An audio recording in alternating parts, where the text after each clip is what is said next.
Good evening. You are listening live to the Xtreme Movie Show. I'm your host, Rob, broadcasting to you from the very progressive Central Florida area known as Pine Hills, just west of Orlando, Florida, where I'm by some like tiny Stark Lake and on 5 to 10 pristine acres of untouched virgin-like land. And why is this important? Because we're going to talk about a lot of virginal stuff here in tonight's RIP retrospective of one 100-year-old recently passed away, Burt I. Gordon, one of his better movies called The Magic Sword from 1962, where there's no skinny minis in this movie.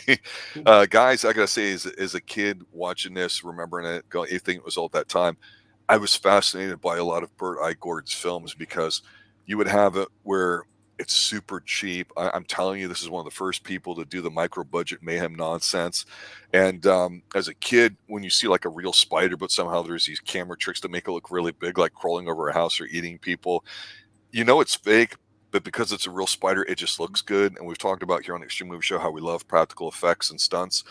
There's a certain element of really campiness to this movie, but if you're young and watching this and you're not used to it, there's some creepy stuff to it. And of course, like our recent Dark Shadows review of the revival, all 12 episodes, you can check out on Extreme TV. We just finished. Tons of fog machines. This is a campy, sort of Disney-ish movie, and it's really about a bunch of horny virgins trying to hook up and with the plot. And all I gotta say, guys, here to finish up my initial take is um, Basil Rathbone in here who plays Lodac, who's a laughable name for wizard, but when he's on screen, you're like, fuck, he's just too damn good for this movie. He is so friggin' strong and solid. He's a great bad guy, not on the Oliver Reed level, but damn, he's pretty close. And this this is a weird but kind of fun, disturbing movie in a way, a little bit. RDV, I know this was on a short list that we had talked about a few weeks back. So when Burt I. Gordon passed this past week, it obviously jumped up to the top of our queue. I don't know if you've ever seen this before. What's your quick initial take? So I had never seen this before until today. I watched a trailer on it because we're talking about movies. You know, we had just done I think it was Conan the Barbarian, some of a few others after that. Mm-hmm. Actually, no, How's Hawk the Slayer. We watched Hawk the Slayer, and I saw like, what the hell is this? Like, it's another Sword and Sorcery. It's 1962, and I'm like, is this a Disney movie? Because the special effects, the way they took the acting, it just felt really natural. I don't think this would Disney, Disney would have done it. But I'm like, but then I thought about it, Disneyland in California didn't open until like early 60s, and Disney World wasn't even done, so they weren't even doing movies at the time. So I almost wonder if this inspired them for the Haunted Mansion, some of the special effects they did in this. Great set pieces, great lighting. This is a good-looking film. Nice color Yeah. too. It's like being in a haunted house or whatever like that. And on some childlike level, it works. Pixel, what about you? You're the young 20-something, whatever you're called these days. I know you're identifying as a thick woman tonight for purposes of our stream. That's acceptable. What's your initial take? So I think that I didn't know what to really expect when this was suggested, other than magic sword. Okay, so we have that going for it. But when I started it, I realized there's just something in this that has so much charm. It's not a great movie. It's not even really a good movie. I feel in the conventional sense. But if you think of it as a classic, there's one movie that I wish I could name that has two old ladies, and they have a young man, I believe, that was raised by the both of them. Comes home, he's down on his luck, and these old ladies have opened a B&B. It's the G-rated version of whatever step family porn stuff that's really popular these days, right? Because this lady's a blooming idiot. No, I was talking about another movie. Oh, okay. No, I'm not going into the plot here. I'm talking about another movie with two old ladies who run a house and they take in homeless men and kill them. And it's a comedy. Cute. That's cute. That sounds like modern horror. It's a comedy. It's treated like, why are their bodies here? Oh, well, we were just helping the poor dears. And it's not treated like a horror movie at all. It has that whimsy about it. Because you have, she's going to be fed to the dragon just because you killed my sister. I love the one knight of the king who... Brenton? Yes, Brenton. He sounds just like the Honest Trailers guy. It's Liam Sullivan plays a fantastic role in this. He sounds just like him. Oh yeah. And I think that it's just so charming how the plot goes through. You have the ogre that looks like a werewolf. You have the swamp. You have Benton being so petty about George that he goes ahead and I'll team up with the bad guy just so that I can have the princess. And who is it really? The hag. It's just got this delightful nature in all these horrible things happening. Yeah. And the ladies. There's some hot women in here, yes, especially for Anne 1962. Is, even with the Cooney, what do you call it? The bras or whatever like that. They have that weird 1960s kind of snow cone of thing to them. Very unappealing, but despite that, they're swelling on all of them. Yeah, so I want to point out we were talking about this. There's 7 curses to go through. A lot of them, and first one was the ogre, the werewolf. I thought that was kind of funny too. The second one is the one I really love. Is when they're pulled into this bog or swamp and it's boiling, and this reminds me of playing. If you've ever played the game Dragon's Lair, all the different traps you had to go through. Try to save the princess and then battle the dragon at the end. This movie is just Dragon's Lair in just more of I guess a serious, manner, or at least as much as it could be.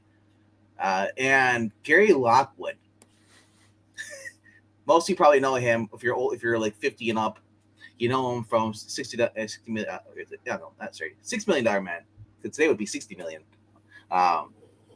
He is just awesome in here. He plays Sir George, I forgot what it's called, Sir George or St. George.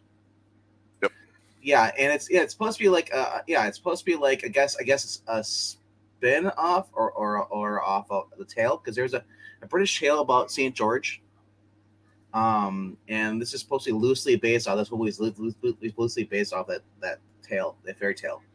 And I just love his charisma in this. Like I said, he's raised by this witch, who is I think it's Estelle also Winwood. Got the curves. Estelle Winwood, who is from 1920. She basically she's one of your old what do they call it? Not vaudeville.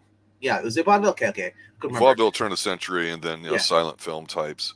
Yeah. She plays Sybil. She's the witch that basically took in this young George, basically when his parents, were murdered or died. So he's a young prince, with no home. She raised him up as good, but she has no emotions really. Is anything she's not human. So she can't understand the concept of love and stuff. For whatever reason, she took maybe plot armor. But she took him and raised him up, and then she's upset because he's 20 years old and he's basically is out there looking at the lake because basically he's infatuated with the princess who he's never watched. He's kind of pervert when he's looking at the water. He's got this ability to spy on anybody, so he's checking out all the. I know it, and it's like so. Of course, because he has to show me the princess, and then you see she's skinny dipping in the water. Mm-hmm. The base of the pool, in the nearby there.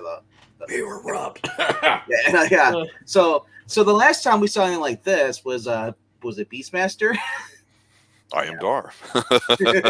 Yeah. There's always a woman swimming in water somewhere with a guy watching. I mean that's just classic. So Basil Rathbone plays the evil wizard. Hell bent on revenge. Against her father because it's something that just basically a life for life. And the thing is that what's really cool about Basil Rathbone, who's maybe familiar with him. He's basically played Sherlock Holmes in a lot of the movies. Yes. But he also was Guy Gisborne in the 1942 Adventures of Robin Hood.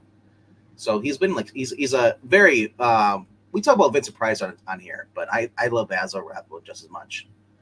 See some of his movies. And so he's basically he kidnapped this princess, Anne Helm, beautiful lady in here, plays a princess. When she's taken to the dungeon, she's in there with 2 sisters, and they're like, "Oh, we've been here because we basically the guy basically Rathbone gives the king, whoever kidnaps their daughter or whatever, gives them 7 days, you have 7 days, to give me what I want, and I'll feed your daughter to my dragon. And she's basically forced to watch, like, hey, I'm gonna, he comes in the guard cell, like, there's like a He feeds one of them and makes her watch. Yeah, she's like, huh. But then, because he does the classic villain trope, there's some weird guy, George, riding with Sir Branton, and he's, so he's like, so he basically, makes me sort of watch by like showing this like little, like, this is where, and I love this. This is where we get to see the first of the special effects kind of thing, other than the water, is we get to see it in her prison cell, and she sees it, and she's instantly just like, her panties are wet when she sees George. It's true. It is, yeah. So it's like kind of like love at first sight, which.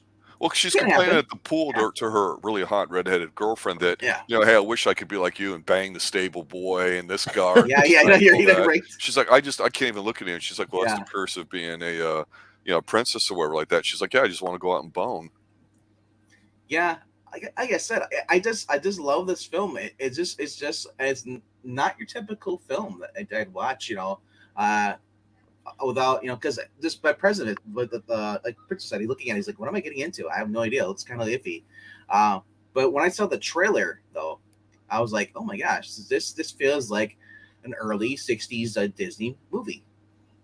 Yeah, great set pieces, and I think this might be the earliest film that we've discussed here on the Extreme Movie Show that has the sad trombone sound, because some of the people that live with her includes a chimp who just makes mugs for the camera, and then you've got the Siamese twins guys that speak at the exact same time, which is extremely creepy, but maybe that's how she gets her jollies when a young boy is sleeping or something, because he tricks her, even though she's made all these gifts for him when she feels it's right for him to leave, so she's purely manipulating him. So he traps her with the magic sword that can open any door or whatever, and of course he's got the magic armor that blocks everything, and the steed, and it's all presented nice and whatever, so he takes all this stuff.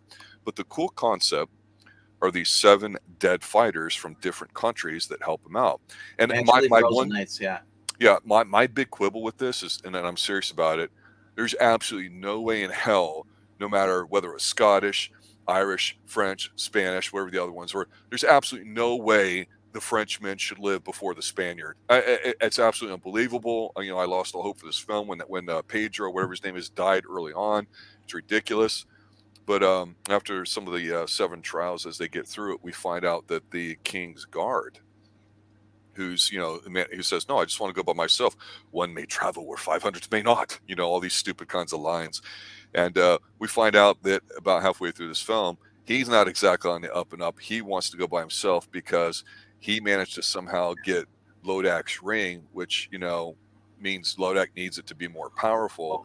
But it's like this, like, aha, you return the princess to me, then that way I get to marry her, you get what you want, I get what I want. So there's this adult little game going on here that the innocent little boner guy walking around trying to save her is completely clueless on. So it works on a lot of different levels. And so a little bit about that is that we saw before George showed up at the king's castle, Branton had pledged his loyalty to the king, and say like, "Oh, I'll bring back you," because basically, the king said, "Whoever brings me back my daughter, well, I'll give her hand in marriage, and half my kingdom, learn."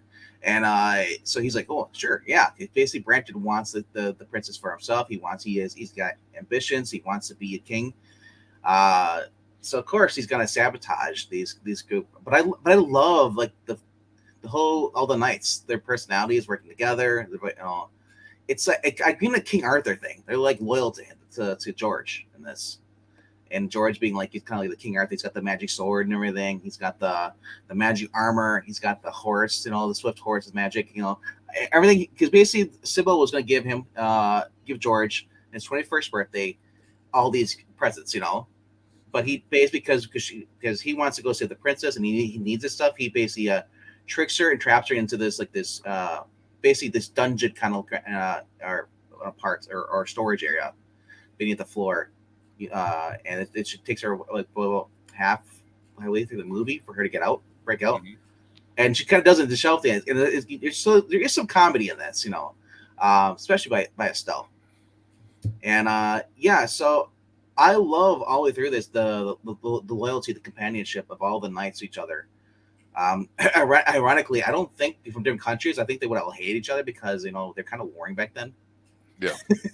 Realistically, in the medieval ages, but yeah, the different curses. I just I like it. The whole sense of companionship, the adventure, as they all get picked off one by one. Eventually, and the two of them actually get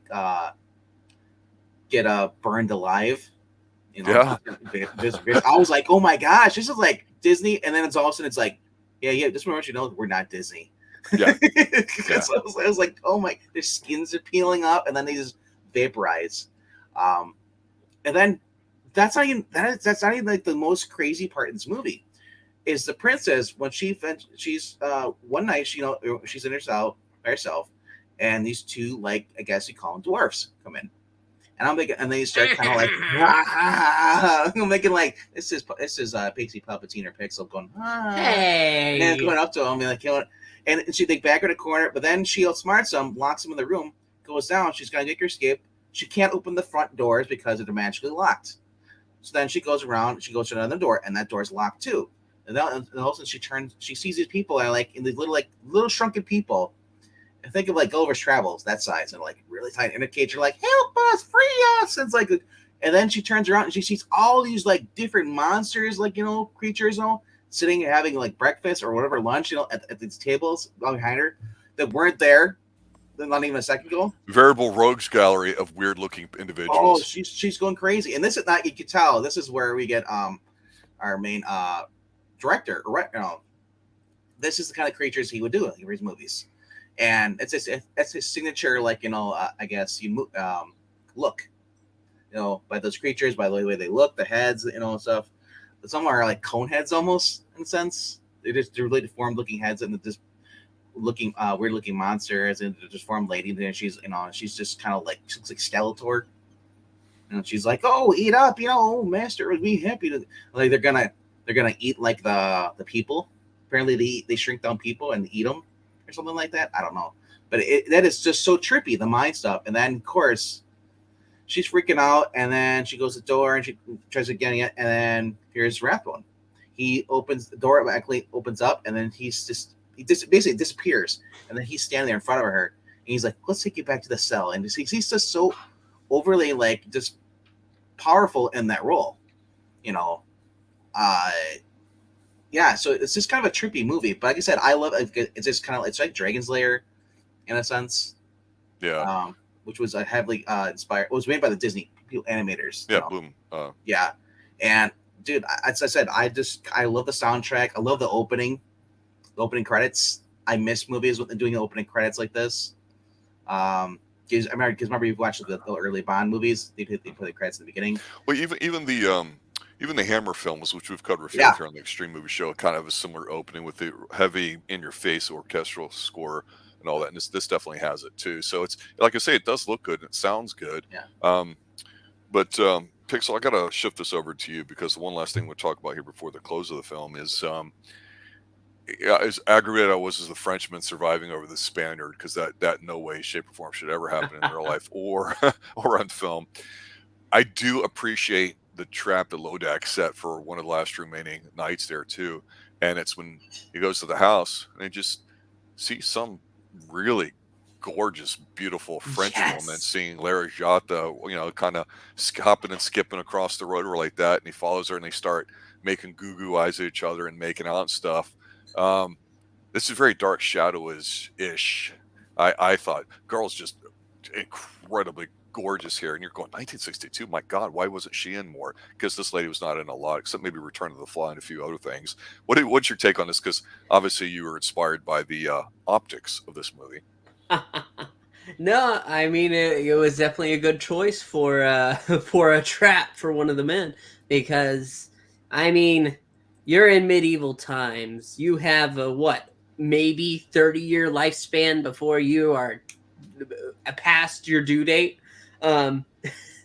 You got to get to it, and so when there's a beautiful woman like that, she's gorgeous.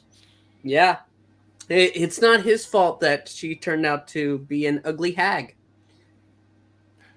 Yeah, monstrous hag or whatever like that, and it Yeah. was pretty funny because the bite just like a vampire. I'm like, oh, that's kind of weird, and Well, disturbing. The practical effects are cheap, but again, if you're a kid or you're young watching this, you didn't see a lot of stuff like that. That stuff was a bit striking. I I don't think. want to mislead people because Anne Helm was that basically she did not turn out to be an old hag. That was a misdirection by what's his name by Rathbone. He did it twice. He did it to Sir George when he broke into the castle, and he's making out with this girl, and then he finds out, oh my gosh, it's not her. It's the ugly woman. And then again twice, and then the second time is when Branton, because he's had this magic ring that belongs to Rathbone. It protects him from other wizards from attacking the spells. It makes him stronger. And Rathbone says there's some, I don't know, they explain how, but somehow he came in possession of, he found the ring once, that the guy lost. Yep. And as long as he were in the ring, Rathbone couldn't kill him. So he said, in exchange, yeah, I'll give me the princess, and I'll give you the ring, back. Of course, he gives the ring back, and then he's tricked. He goes to leave with the princess, and she's making out, and then he finds out it's not the princess. The princess is still by Rathbone. He's like, no, I'm still killing the princess, bro. You think I could give? And he puts, and like, oh, Rathbone. Now I'm kind of bitter with the way how Rathbone went out. He just like snaps his fingers, and then Rathbone's head's mounted on a wall, kind of like you. Well, that's great. Yeah, that's the inspiration from Twin Peaks. Yeah, I know, but I mean, I would have rather it had Sir George or basically fight against him in front of the dragon, and the dragon just eat the bad guy, or something like that. I think it was just too quick. He deserved to be punished more the way he treated his allies and stuff. So if this were a Kubrick film, they would have walked in on an orgy. I'm just saying, it's just kind of like it. But the monsters. Well, it was just when they walked in there, because there's a lot of people with lots of different things. It's a very diverse film. Josie Packard, played by Joan Chen in Twin Peaks. It gets really weird in the second season. Check that out here on the Extreme Movie Show. We've done every episode of movie of all the Twin Peaks movies, films put together. But the weirdest thing when I tell people is I say, this is how weird Twin Peaks season 2 gets. Forget the time travel, forget the owls, the ancient evils, all the time stuff that happens in season 3, some of the evil shit that's out there, doppelgangers, agoraphobic orchid collectors named Harold. Joan Chen basically gets spirited away into a doorknob. And so that's kind of what happens here. I'm like, damn it, I wonder if he got it from this. But I'll say this, the ending. Oh, wow. The end. Well, I'm just saying, we like to make connections here on Extreme Movie Show, right? Because this is the early 60s. The ending of this film, to me, is very Clash of the Titan-ish a little bit, or again, vice versa, because of the way she's held up or whatever, and the way the dragon is. And it looks kind of fake-ish, phony when you watch it. But when you look at them individually, the dragon doesn't look that bad. Certainly not as good as the one in Dragon Slayer, where the baby dragons are feasting on human flesh. But you're right about Lodac there, RDV, when he gets it, because Miss absent-minded sorceress foster mommy manages to escape or whatever like that, sees what's going on, transports herself there, and she turns into this black fucking cat and just fucking mauls Lodac. And boy, I was not expecting. I was like, that's fucking evil. After seeing him just stab the dragon dies. You know what I'm saying?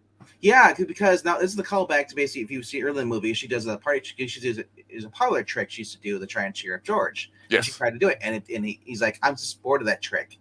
So of course she uses that trick to kill the other wizard. And then she takes his ring. So I mean, yeah, I love it actually wasn't just a throwaway trick. I love they actually called it back and brought it back in the movie. I was like, oh my gosh, that's cool. I did that. The two-headed dragon, Yeah. Because she had basically for some reason I don't know if she was intentionally trying to take away George's power, his magic, but she does a spell and she goofs up and she took away and his magic got taken away. She did it by accident. She was trying to help him out after the evil wizard went ahead and basically taunted her, and she through the magic mirror, and she basically disabled her TV. It's like no more cable for you, yeah, like I said, I love the stuff, but my favorite part of this is basically like is the cave scene, and we get to see like these like floating like evil green heads, projections, astral projections, and they get closer and closer, and it's him and Sir Patrick.